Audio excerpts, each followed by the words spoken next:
नमस्कार साथियों, आज के मुख्य समाचार इस प्रकार से हैं। एनआईटी हमीरपुर में नए शैक्षणिक सत्र से पढ़ाई महंगी कर दी गई है। ऐसे में अब छात्रों पर आर्थिक भार बढ़ गया है। एनआईटी के बोर्ड ऑफ गवर्नर की नई दिल्ली में पिछले दिनों हुई बैठक में फीस बढ़ोतरी पर फैसला लिया गया था, जिसकी अधिसूचना शनिवार को जारी की गई। अधिसूचना के अनुसार प्रथम सेमेस्टर में 11,650 रुपये, जबकि अन्य सेमेस्टर में 6 से 7,000 रुपये की वृद्धि की गई है।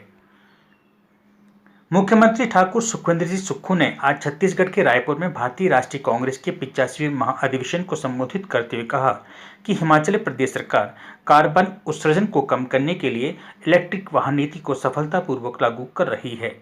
इलेक्ट्रिक वाहनों के उपयोग से डीजल और पेट्रोल वाहनों से निकलने वाले धुएं से हो रहे पर्यावरण प्रदूषण को नियंत्रित करने में मदद मिल रही है। उन्होंने कांग्रेस शासित सभी राज्यों से इलेक्ट्रिक वाहनों को अपनाने का आह्वान भी किया। मुख्यमंत्री सुक्खू ने कहा कि इलेक्ट्रिक वाहनों के उपयोग से हिमालयी वनस्पतियों और जीवों को संरक्षित करने के साथ साथ हिमालय के ग्लेशियरों को घटने को कम करने में भी मदद मिलेगी।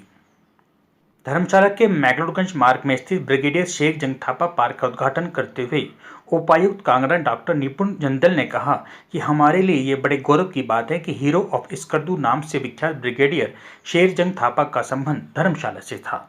ब्रिगेडियर सेंगजंग थापा के नाम पर स्थापित इस पार्क को और अधिक गरिमापूर्ण बनाने के लिए जिला प्रशासन द्वारा इसका स्तरोन्नत और सौंदर्यीकरण किया गया है। डॉक्टर जिंदल ने कहा कि प्रदेश सरकार जिला कांगड़ा को पर्यटन राजधानी के रूप में विकसित करने के लिए भी कार्य कर रही है। हिमाचल प्रदेश में भेड़ पालन ग्रामीण अर्थव्यवस्था और आजीविका का अभिन्न अंग है।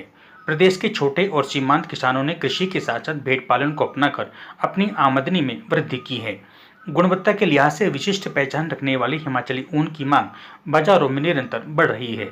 हिमाचली ऊन प्रदेश के विभिन्न भागों के साथ साथ पश्चिमी बाजारों की आवश्यकता को भी पूरा कर रही है। प्रदेश के निजी हितधारक भी राज्य के कुछ हिस्सों में हिमाचली ऊन के जैविक प्रमाणन और अन्य प्रमाणन जैसे RWS में निवेश कर रहे हैं। आपको बता दें कि अब भेड़ पालकों को लाभान्वित करने के लिए भी विभिन्न उपायों पर कार्य किया जा रहा है। राज्य में प्रमुख रूप से गद्दी और रामपुर बुशहरी नस्ल का पालन किया जाता है। गद्दी नस्ल की भेड़ चंबा, कुल्लू, कांगड़ा और मंडी, जबकि रामपुर बुशहरी नस्ल किन्नौर, रामपुर और शिमला में पाई जाती है। हिमाचल प्रदेश के राज्यपाल शिव प्रताप शुक्ल ने आज नई दिल्ली में प्रधानमंत्री नरेंद्र मोदी से भेंट की। यह एक शिष्टाचार भेंट थी। राज्यपाल ने प्रधानमंत्री के साथ हिमाचल प्रदेश से संबंधित विभिन्न विकासात्मक मुद्दों पर चर्चा भी की। इसके बाद राज्यपाल शिव प्रताप शुक्ल ने रक्षा मंत्री राजनाथ सिंह से भेंट की। इस अवसर पर लेडी गवर्नर जानकी शुक्ल भी उनके साथ मौजूद थी। यह एक शिष्टाचार भेंट थी। लेडी गवर्नर जानकी शुक्ल ने रक्षा मंत्री राजनाथ सिंह की पत्नी सावित्री सिंह को हिमाचली टोपी भेंट कर सम्मानित किया। हिमाचल प्रदेश में सुक्खू सरकार ने प्रदेश में सुशासन सुनिश्चित करने के लिए सरकार के कामकाज में पारदर्शिता, निष्पक्षता रखने की दिशा में कई महत्वपूर्ण कदम उठाए हैं। राज्य सरकार ने कर्मचारियों के स्थानांतरण को विनियमित करने के लिए मार्गदर्शक सिद्धांत 2013 को सख्ती से लागू करने का फैसला लिया है।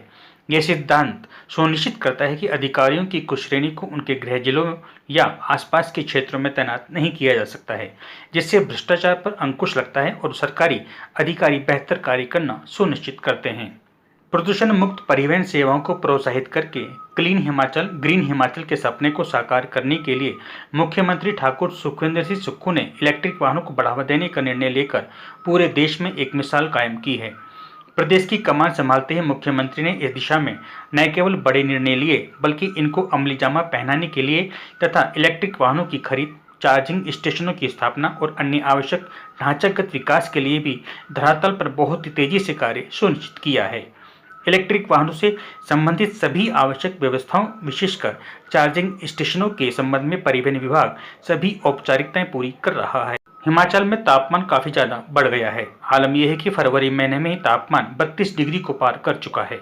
मौसम विभाग के अनुसार शनिवार को ऊना जिले में अधिकतम तापमान 32.2 डिग्री सेल्सियस दर्ज किया गया, जबकि शिमला का तापमान 19.6, कांगड़ा 26.6, हमीरपुर 28, बिलासपुर 29.5, कसौली 21.2 डिग्री सेल्सियस दर्ज किया गया।